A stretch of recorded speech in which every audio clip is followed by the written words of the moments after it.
everybody,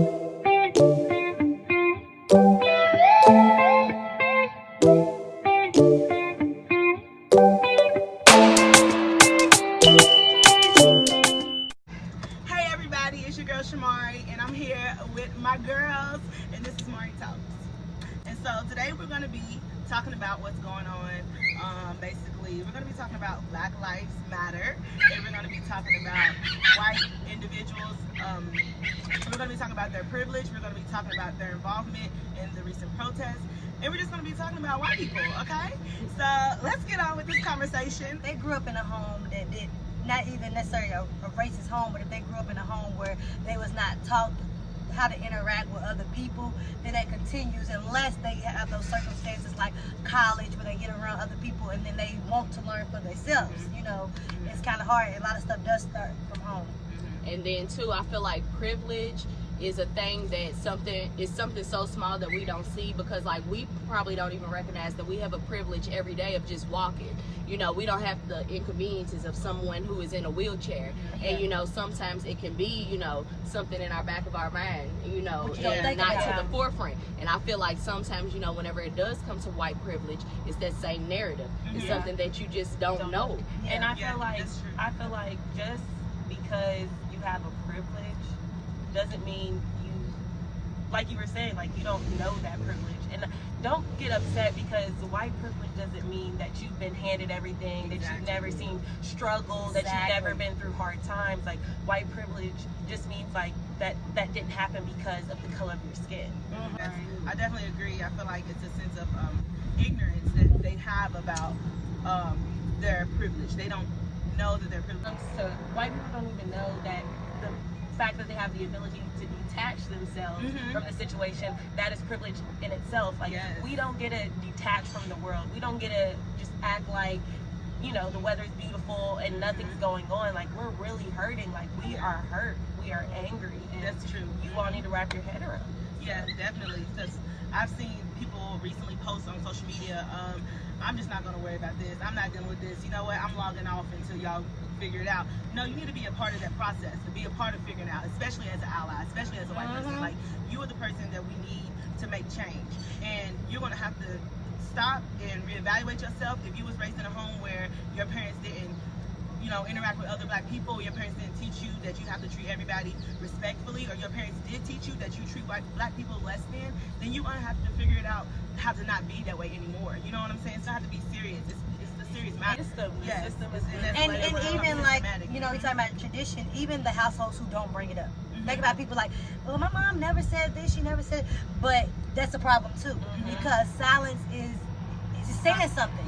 Silence anywhere is a threat to justice everywhere. You know, it's time for our generation to break the current. So if you are white and you are watching this and you're our age, and you know you are about to bring up kids, if you have kids, it's your responsibility to make that a lesson in your household. If you already raised kids, you older and you watching this, you're still not too late. You're still their parents. You still can say something. Like, you know, you tell me you had a friend who makes her kids go to the protest that's white because she said she wants them to know. You know, and I commend her for that. Yeah, definitely. And I wanted to point that out too, because I do appreciate all the allies that have been participating. We appreciate. We need this. Every woman had an ally. And then too, and I feel like right now in the day and age of social media, allies are more exposed, because you know this isn't the first time in history that we've had allies. You know, allies was always a concept that was hidden, because you know that represents too much togetherness. So you know, at the end of the day, this isn't something new. You know, at this point, you know, this is an opportunity for you to look into your own history. You know, during the civil rights movement,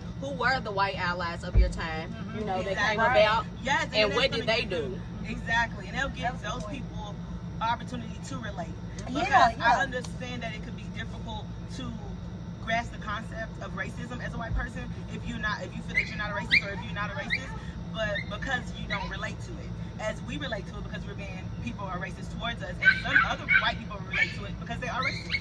And you may be neutral, you may feel like you don't have a place, but if you do that she gave a really good suggestion to go out and to research allies and history, then that can give you a sense of purpose and a sense of placement in this whole situation. Because there was white people that died, that other white people killed them because they was quote unquote a nigger lover, because they was helping you know, so that's a good point. That really was a good point, because a lot of times white people, especially white people that I've had conversations with that want to help, they automatically feel like the villain, right? They start to internalize it. They're ashamed of their history, and they're just afraid, and they don't want to say something wrong. It goes back to the silence, so they don't say anything at all. We know that you all are not perfect, but it's not up for us to educate you. Come on now.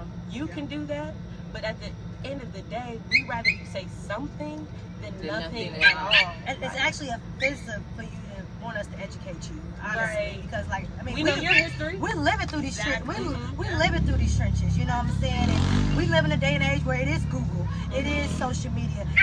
You gotta go to the library. You can find the book online. So you know what I'm saying. If you care, if you want to be a part of it. I mean, research with anything. I mean, even us, we still had to research our own history because it was not taught to us. It was this big in the book. So we knew about Christopher Columbus before we knew about Sojourner Truth. Exactly. And we never learned about Black Wall Street. We never. Wall Street, barely Malcolm X. I don't think Malcolm X was never mentioned. My senior year in high school, I think again, we never learned about Turner. About when the slaves were bought. Yeah, we never. Those are not in our history books. Can you imagine being robbed of your history? Like you said, we're still basically slaves to the system, to the justice system, to all systematic racism in general. And so that brings on why people are protesting. And I just want to talk about the white involvement in protests. For the whole last week, they've been doing it, and it's a wonderful thing. But when I turn on the news, I don't see, white people, allies are protesting, and they're coming together. Black people, we're protesting. It's a good thing. We're making changes. Police are getting arrested for what they're doing. No, what I see is these people are looting and blowing up buildings and blowing up police cars, and that's the priority based off of the media. So what do y'all think about that as far as like the white involvement in the protest? That's like the same thing. I feel like it goes back to with the allies. This is also a way, tracks back to, early days of slavery, whenever the Irishmen were here as indentured servants on the same plantations as black people. Once the Irishmen and the black people, started coming together too much, the white people decided, hold on, you all could eventually work your way off this plantation. The black people, you all got to stay. It was just another way to divide us. So I feel like, whenever they don't cover the media coverage, as allies are also protesting with us and doing something, positive, it's gonna, the same thing's gonna end up repeating itself, just like history is today, and media is the outlet and the look for everybody, in the world. Yes, and especially those that are being silent. So you're not being involved, you're not going out and protesting, so you watch the news and you see that people are blowing up buildings and doing all of this. You don't want anything that deters you from wanting to participate. I mean, it is a dangerous thing. Like, we've seen it, you can really die, but at the same time, it's like they're making it worse than what it is, and they're making it seem like protesters are the aggressors. You said the news, like literally there's a video going around. It was a news, I don't know what city it was in, but there was protesting and there was rioting and looting going on. And I just want to say that when y'all talk, the media is one thing that pisses me off, and I work in media. When you say protesting, say protesting and leave it at that. When it's something looting, that's looting. But don't confuse the two, right? Because a protester is out there protesting, not looting. That's what a protester is doing. But it was a video of a woman, a white woman, just, in broad daylight stealing. Just people turn up and she walk around getting clothes, and the newscasters over here. Well, I don't know if this lady works here. Maybe this is the end of her shift. Like, just trying to make her the excuse. benefit But of the doubt. I'm pretty sure if it was one of us, well, we got this lady live right now stealing from a building as they are turning. It looked like she got baby clothes, y'all. Baby clothes. If she didn't care, She's she probably wasn't in gonna a sell rush. it. Yeah, I know she saw that camera. That was her privilege. And that's another thing too. We talking about like what y'all can do. Okay, there's other ways you can protest without being out there online. You can protest as your job. If there is a black employee that you know that is getting less than you and y'all do the same job, what is it to you to say that? Well, look, I know that I make this much and she doesn't, and I'm not going to be able to continue to work here if she doesn't get the same thing. Or talk to your job. Hey, have we did any diversity training? It's sad to say, but most time your high ups in your company is liable to listen to the white individual than it is the black. Because when we say something, we're the angry black woman, we're the angry black man. When we say it, when it should be done. When all I did was come to you with a suggestion. Right. They think we're coming with issues. Like it's coming from us. Well, we don't treat you bad here. Why we gotta do that? We never called you we never called you. And I have a black friend. Let's not forget that. I have a black friend. Oh my God. I have a black boyfriend. Yes. Yeah, I have a black girlfriend. Let me get on there because Don't hit me with that. I'm that's like, another story. Okay. We're gonna pause for this interruption. Right. I did want to also say, I think you had touched on it, that it's not only black people doing it. Okay, actually, it's mostly non-black people. Todos, Okay. everybody. So, If you see the pictures that I know, some photographers. Louisville is one of the cities that is protesting. That's my hometown, and I know a lot of photographers there. And I have literally been seeing like the looting has literally been nothing but white people. And I'm not saying just white people's looting, but I'm just saying there was a melt of pictures with different white people looting, but when the news talked about it, it put the picture on the black people protesting.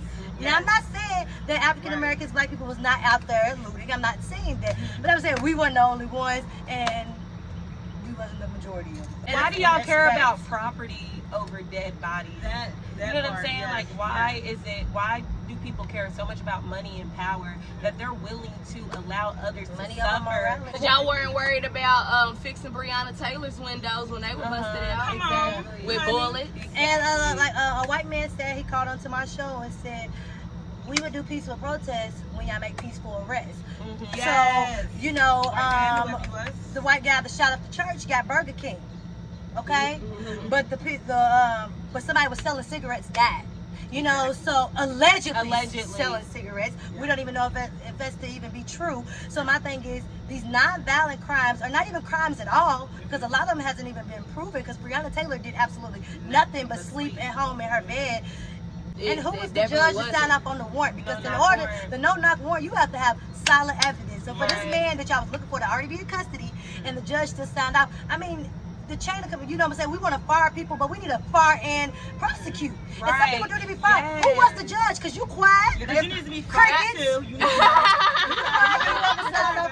They're firing people, but then they're still eligible for their pensions.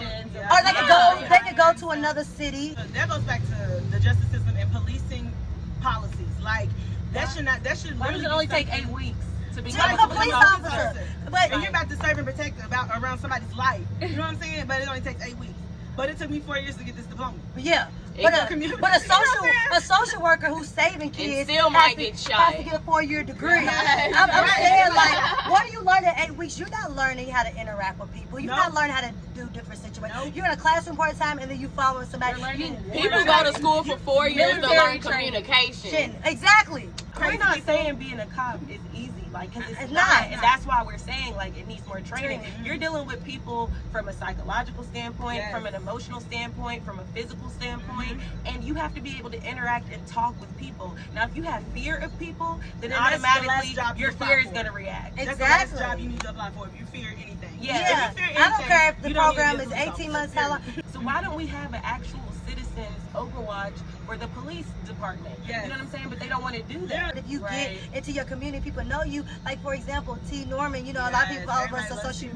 But you see that, like, the people in the community, they know him by name, like, to the point where, like, and this is just my opinion, I feel like he's in his community so much that people that probably would do crime probably be second guessing, like, you know, T. Norman, he already told us, he already came over here. And that's a way to reduce crime. Why the community don't know? Exactly. They don't know your name. Exactly. How does that work? Exactly. You all feel about officers kneeling?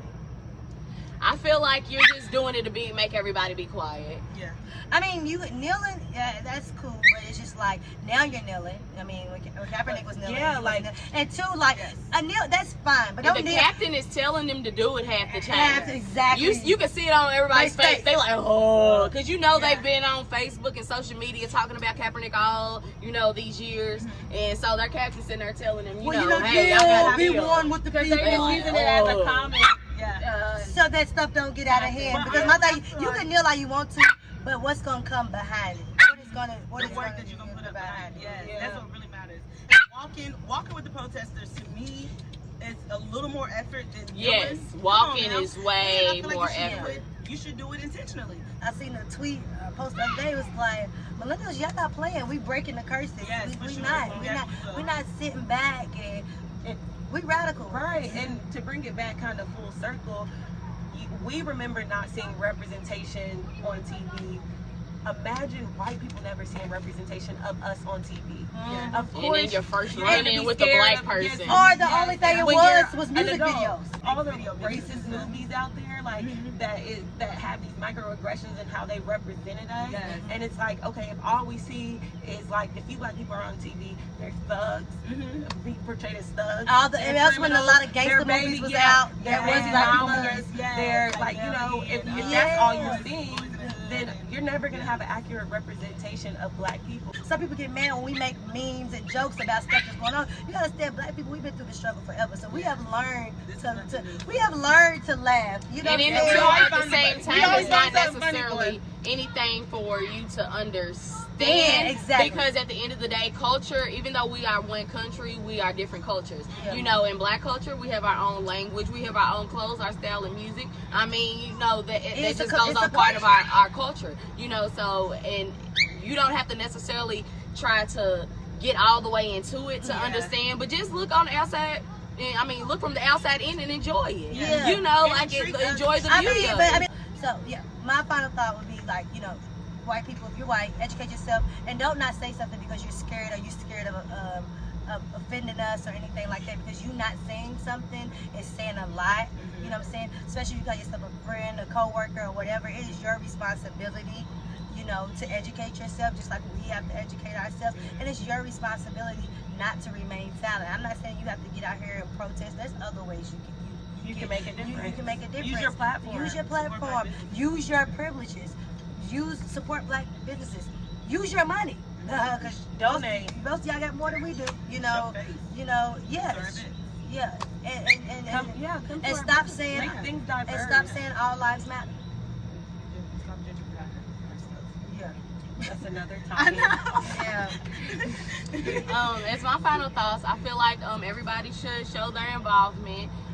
You should not only sympathize but empathize. Try to empathize with your friends who are of melanin color, because at the end of the day, this is a hard time, and not everybody can go through this alone. We do need visions and outlook and outreach from all spectrums, because you know this can go back to your parents back at home. You know, this could affect them some way because maybe they aren't as liberal or as believing as you are. So maybe you can take this message back to your parents and maybe change their ways. And if they may own a business, they can change the way they hire and treat their employees. So, you know, just one little thing, one seed could sprout an even bigger tree. So I feel like everybody should just take what they're learning from this experience and pass it on, because one of my philosophies in life is you should go through life learning lessons just to teach them to somebody else. Don't really have final words right now. I feel like everyone has said it. I feel like everyone has said it. Like, we're exhausted. We're exhausted. We've been tired. We feel that ancestral trauma coming through. Like, it's hard. So just continue to make a difference. What side of history do you want to be on? And what do you want to tell your kids? What do you want to tell your kids? Like, was you fighting? Because trust me, we ain't letting up. So when your children ask about 2020, 2021, because Like, we are willing to die for this. Yeah. I know I am. I'm willing to die. Like, I'm really not. it's playing not life. stopping. This is honestly the beginning. So when your kids ask you, you know, what you did in 2020, don't be a coward and say you set salad. Use 2020 and see with it. Yeah. So I definitely agree with everyone's final thoughts. I think basically just take all of this, collect it together, and use it in your daily life. White people, if you're an ally already, if you've been protesting, if you've been going to black businesses and supporting, if you've been even sharing, commenting, and liking on social media because you're now aware of your privilege and you're now aware of your bias and you want to become better, you want to change, then thank you and keep working towards being a better you. If you haven't, then it's time for you to really man up and recognize what this is. Yes, thank you all for liking and subscribing to my channel. And share this video and become a better person. Love y'all. This is MariTalks. MariTalks. And Drake's a bad dog. If you're over age of 21, Drake responsible. We done brought it back to the hood, okay? Yeah, because that's gonna help them get a retrospective of what they need to do to not be silent with that alcohol curve. Okay.